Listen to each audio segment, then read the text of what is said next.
माँ सिद्धिदात्री नवरात्रि के 9वें दिन की अधिष्ठात्री देवी हैं। वे सभी सिद्धियों और शक्तियों की दात्री मानी जाती हैं, इसलिए इनका नाम सिद्धिदात्री पड़ा है। माँ का स्वरूप अत्यंत दिव्य और शांत है। वे कमलासन पर विराजमान रहती हैं और अपने चारों हाथों में चक्र, गदा, शंख और कमल धारण करती हैं। माँ सिद्धिदात्री की आराधना करने से भक्त को अद्भुत सिद्धियाँ, ज्ञान, भक्ति और शक्ति की प्राप्ति होती है।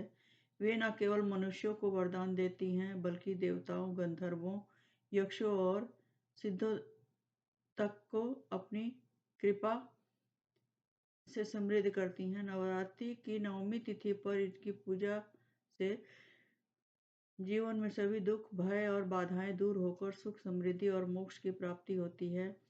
इन्हें सिद्धियों की स्वामिनी कहा जाता है। नवरात्रि के आखिरी दिन पूजी जाती हैं।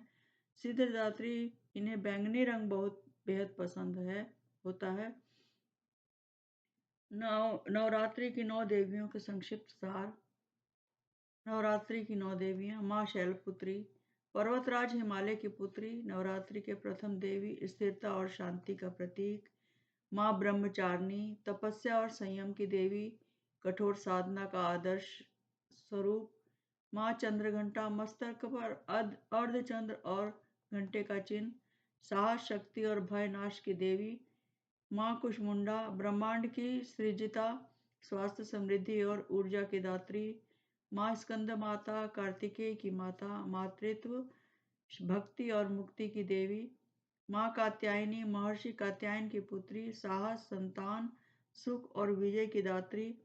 माँ कालरात्रि, उग्र रूप परंतु मंगलमय, भय, शत्रु और नकारात्मकता का नाश करती है।